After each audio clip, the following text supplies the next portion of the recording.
Railroad signals are a mystery to many rail fans, but can serve as a great source of train-catching information.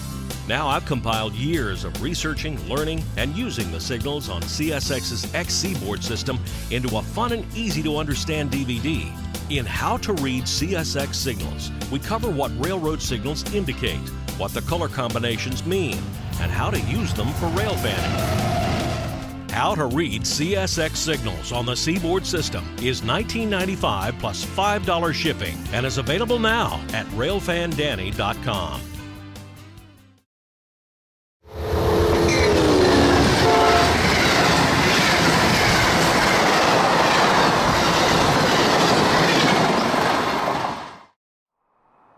The morning began in Kingsport, Tennessee, southern terminus of the Santa train and home to the vast Eastman Chemical Company. In fact, one might go as far as to say Eastman Chemical is Kingsport, Tennessee. It's huge. From its 500 buildings on 4,000 acres, Eastman makes plastics, polymers, and a list of other additives for an even longer list of products. Leaving Kingsport and on our way to intercept the CSX Santa train, we passed Copper Creek Viaduct, the giant landmark bridge that flies the Clinchfield Railroad over Copper Creek and the Clinch River. This would be a busy place later today. This would be no interstate or U.S. highway chase. This is a two-lane backcountry mountain road, speed limit 55, 45 in most places, but you barely reach that. We made it as far as St. Paul, Virginia, where crowds were ready and waiting for the big band's arrival. He's coming, as he's done every year since 1943, aboard the train. A big contributor to the Santa train is Food City Supermarkets. They have stores all along the Clinchfield.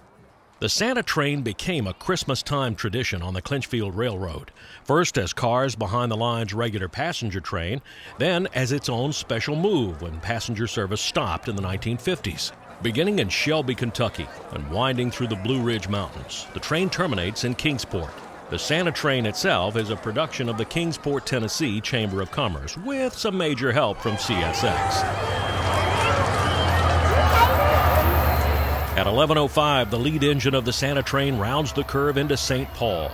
10 cars in all, the train is up from CSX's Jacksonville, Florida headquarters just for this run.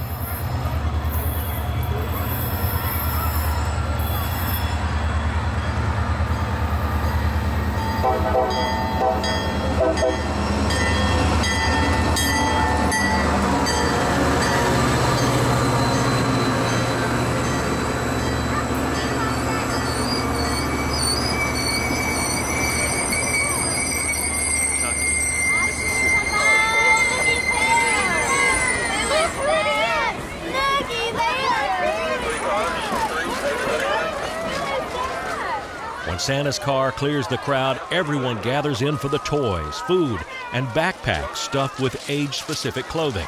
It's an amazingly courteous and orderly frenzy. These are all very nice people.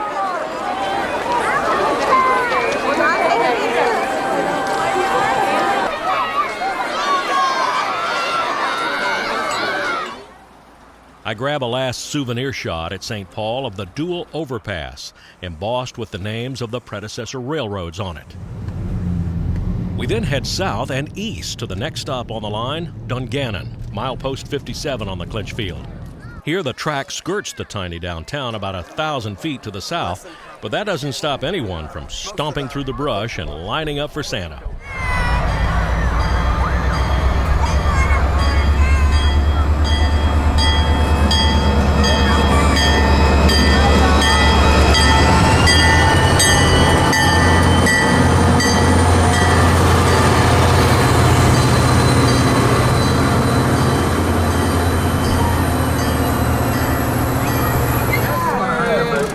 Merry Christmas! Thank you! How's the weather up there? Hey!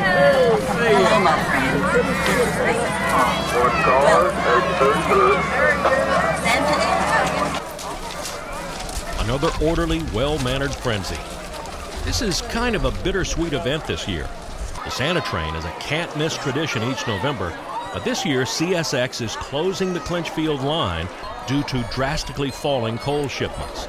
Many eastern power plants are converting to natural gas instead of coal, and that, along with other political factors, has created a sharp decline in Appalachian coal use. But CSX CEO Michael Ward told Trains Magazine that the Santa train would be back next year. We made our way back to the truck and out of Dungannon, heading south. Note the old Clinchfield Dungannon depot on the right. Lots of rail fans are gathering at known photo spots for that perfect shot of the Santa train. So many were at the big Clinch River Bridge that CSX put a special agent there to make sure everyone stayed safe. We pulled up at the big landmark on the line, the Copper Creek Viaduct. Lots of other rail fans already had their spots staked out. Built in 1908 by the Carolina, Clinchfield, and Ohio Railroad and standing 167 feet above the valley floor, Copper Creek is one of the highest railroad bridges in the eastern United States. The lower bridge was built by the Southern, Atlantic, and Ohio, which became part of the Southern Railway and is now part of Norfolk Southern. Then, here came the Santa train.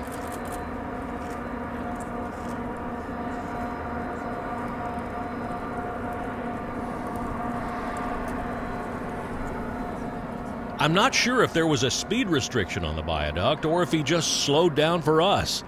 In either case, it was beautiful.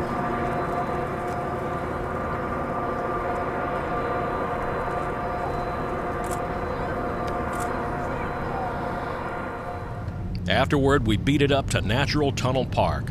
An NS coal train was coming and we were trying to make it down to the tracks before he arrived. It was a hike down the steps, lots of steps to the floor of the gorge where the tunnel was. My friends made it, but I didn't, and I had the camera, so I caught the NS empty coal train on the entrance portal. Still very cool.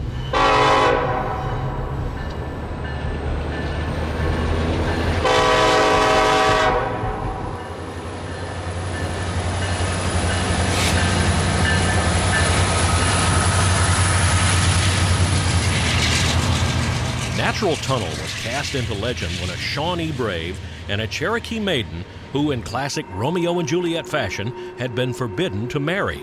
It's said that the two jumped to their deaths right here in the well of Natural Tunnel. Daniel Boone was supposedly the first white man to see this place. Carved by creek water through the mountain over millions of years, the tunnel was large enough and straight enough to run a railroad through it.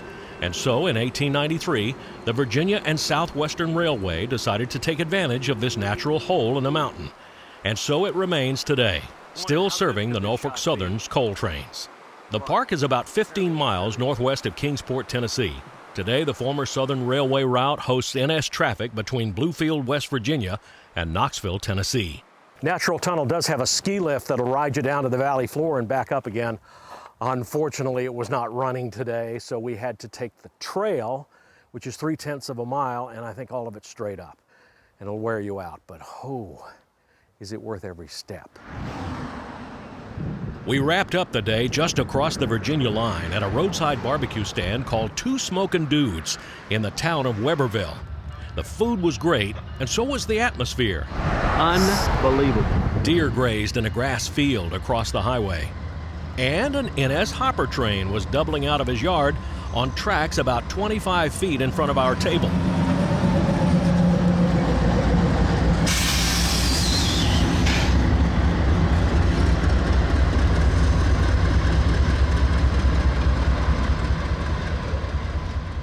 A perfect way to close a perfect day.